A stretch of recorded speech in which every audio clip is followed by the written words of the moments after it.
Japan के prime minister 1 से 3 तारीख तक यहाँ पर होंगी एनुअल समिट के लिए। भारत और जापान के बीच में एक येन रूपी ट्रेड सेटलमेंट की बात हो रही है, जिससे डिपेंडेंस कम हो जाएगा यूएस डॉलर में। लेकिन अब जैसे देखा जाए, अमेरिका हो गया, फ्रांस हो गया, इंडिया में जाके इन्वेस्टमेंट करते हैं, इंडिया में जाके अपने ऑफिस खोलते हैं।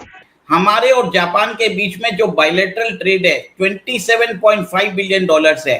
जापानीज इन्वेस्टमेंट अभी इंडिया के अंदर जो अप्रैल और दिसंबर के बीच में 3.5 बिलियन डॉलर्स के करीब हो चुका है। हिंदुस्तान एक हकीकत है, उसको क्यों जुटलाते हो? ठीक है, जब पूरी दुनिया मानती है, सऊदी अरब मानता है, पूरी दुनिया उसके साथ तिजारत करता है, तो आप क्यों नहीं करते हो? आपके तो बॉर्डर करीब है। अगर पाकिस्तान हिंदुस्तान की सुलह हो जाए, हमारे मुल्क में गुर्बत कम हो जाएगी।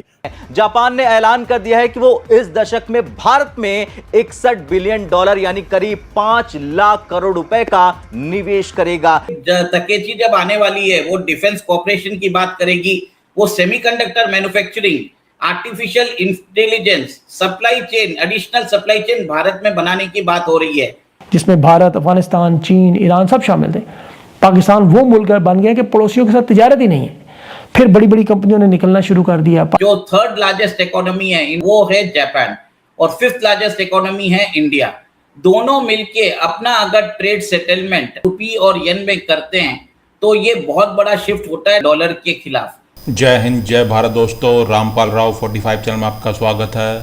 तो जापान की प्रधानमंत्री भारत दौरे पे 1 जुलाई से लेकर 3 जुलाई तक। तो भारत और जापान अब ट्रेड करेंगे येन में और रुपी में। और जापान की प्रधानमंत्री डिफेंस में भी बात करेगी, एआई पे भी बात करेगी। और जापान भारत में इन्वेस्टमेंट करेगा सेमीकंडक्टर प्लांट में। तो भारत और जापान अपने रिश्ते मजबूत कर रहे हैं। और भारत और जापान जो ट्रेड कर रहे हैं येन में और रुपी में, वो इसलिए कर रहे हैं क्योंकि अमेरिका पे भरोसा नहीं किया जा सकता। जैसे रशिया ने युद्ध स्टार्ट किया तो अमेरिका ने 500 बिलियन डॉलर रशिया के सैंक्शंस कर दिए और वो किसी देश के साथ ट्रेड नहीं कर पा रहा।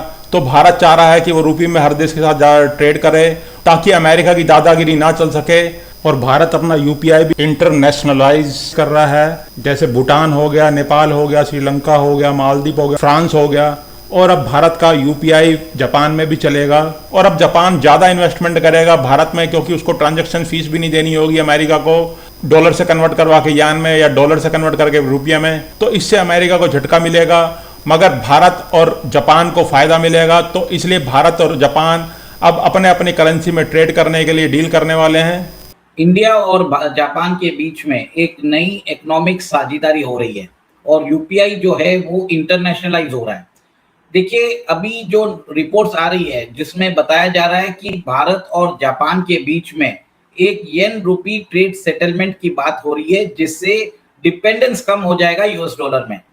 देखिए, फरवरी 2022 में इंडिया और रशिया के बीच, इंडिया को मालूम पड़ा कि रशिया यूक्रेन वॉर के बाद अमेरिका ने कम से कम 25 से 30 हजार सैंक्शंस लगा दिए हैं रशिया के ऊपर।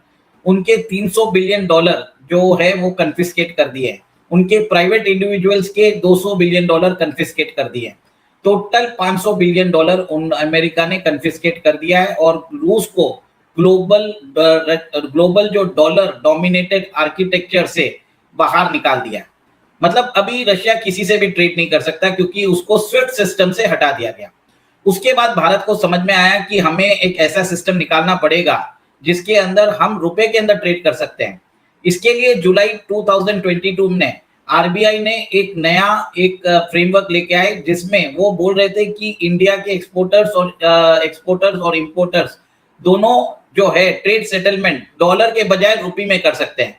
इसके लिए जो भी कंट्रीज है उसके बीच में स्पेशल रुपी वॉस्ट्रो अकाउंट खोला जाएगा। उसी के साथ साथ दोस्तों, भारत ने इंटरनेशनलाइजेशन ऑफ यूपीआई वो स्टार्ट कर दिया था।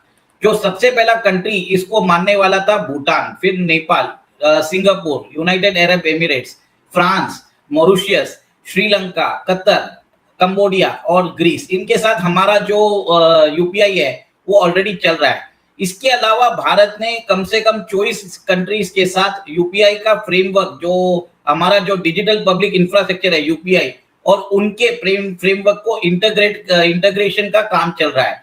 और वो 24 कंट्री में अभी सेशल्स भी जाके आए थे और सेशल्स के अंदर भी ऑलरेडी काम चालू होने वाला है। और 24 कंट्रीज के अंदर देख लीजिए, एंटीगुआ है, बारबुडा है, सुरीनाम है, ट्रिनिडाड एंड टोबैगो है, Jamaica, Guyana, Venezuela, Cuba, Brazil, Colombia, Sierra Leone, Tanzania, Kenya, Ethiopia, Gambia, Lesotho, Armenia, Papua New Guinea, Laos, Fiji, Mongolia, Maldives और मलेशिया और ओमान के साथ भी हम काम कर रहे हैं।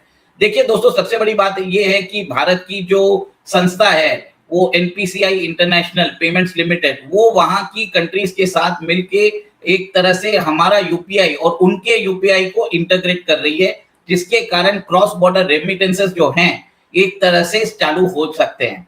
सबसे बड़ी बात है कि भारत और जो अभी जापान है वो अपना जो ट्रेड सेटलमेंट है मोस्ट प्रोबेबली जब जापान की प्राइम मिनिस्टर सनाई तकीची अभी आने वाली है भारत में, उस समय भारत के जो 16 इंडियन जापान एनुअल समिट है उसके अंदर होने वाला है। देखिए दोस्तों, ये सबसे बड़ा एक बहुत बड़ा जियोपॉलिटिकल शिफ्ट होने वाला है, क्योंकि आप देखिए विश्व के अंदर जो थर्ड लार्जेस्ट इकोनॉमी है इन द वर्ल्ड वो है जापान और फिफ्थ लार्जेस्ट इकोनॉमी है इंडिया। दोनों मिलके अपना अगर ट्रेड सेटलमेंट अगर रुपी और येन में करते हैं तो ये बहुत बड़ा शिफ्ट होता है डॉलर के खिलाफ। और एक और एक चीज है, जापान जो है क्वाड का मेंबर भी है और वो इंपॉर्टेंट अमेरिकन एलाई भी है, और इस नाते आप देखिए ये बहुत बड़ा स्ट्रेटेजिक शिफ्ट होने वाला है। क्योंकि देखिए अमेरिका के ऊपर किसी को भरोसा नहीं है। अमेरिका अपने दोस्तों को अभी जैसे उन्होंने यूरोपियन यूनियन नेटो के अंदर जिस हिसाब से बिहेवियर किया, जापान को भी समझ में आ गया कि वो अब अमेरिका के ऊपर भरोसा नहीं कर सकते। देखिए जापान को ये भी मालूम है कि भारत के साथ ये सेटलमेंट करने से उनके जो ट्रांजैक्शन कॉस्ट है वो कम हो जाएंगे और एक तरह से भारत का ऑलरेडी जो इंटरनेशनलाइजेशन ऑफ रुपी है वो चालू हो जाएगा। दोस्तों, आपको ये भी मालूम होगा कि भारत ने अभी जो हमारा जो एनर्जी सेटलमेंट है हम वो रशिया के साथ कंप्लीटली रुपी में कर रहे हैं, यूएई में चालू कर दिया है। एक तरह से जब एनर्जी सेटलमेंट स्टार्ट होता है तब वो करेंसी का इंटरनेशनलाइजेशन चालू हो जाता है। और आज की डेट में ऐसा है कि भारत के जो रुपए हैं जो रशिया के पास पड़े हैं, रशिया अब उन रुपीस को यूज करेगा भारत के अंदर इन्वेस्टमेंट करने के लिए। This is really a very good thing. देखिए रशिया के पास अर्न रुपीस है जो उसके बैंक में पड़े हैं, अब वो सारे रुपीस भारत के इन्वेस्टमेंट में भारत के अंदर इन्वेस्ट करेगा और वही जो प्रोडक्शन होगा वो रशिया लेके जाने वाला है। अभी रिपोर्ट ये भी आई है कि 2000 करोड़ जो है रशिया ने इन्वेस्टमेंट किया है दिल्ली के अंदर एक टावर्स के अंदर, एनबीसीसी के टावर्स के अंदर। दोस्तों, सबसे बड़ी बात आप ये देखिए, यही सिमिलर फ्रेमवर्क जो है हम अभी जापान के साथ करने वाले हैं। तो भारत और जापान की डील्स है, यूएसए को सबसे बड़ा झटका लगेगा और यूएसए भारत को भी लुभाने की अब कोशिश कर रहा है, क्योंकि यूएसए की भारत बात नहीं मान रहा और यूएसए ने भारत की इकोनॉमी आगे ना बढ़ने के लिए बहुत टेढ़े काम किया है, मगर भारत यूएसए का आगे झुका नहीं। तो भारत और जापान अपने राष्ट्र के लिए अब अपनी अपनी करेंसी में ट्रेड करेंगे एक दूसरे से। तो वीडियो देखने के लिए बहुत बहुत धन्यवाद। चैनल को सब्सक्राइब जरूर कर लीजिएगा।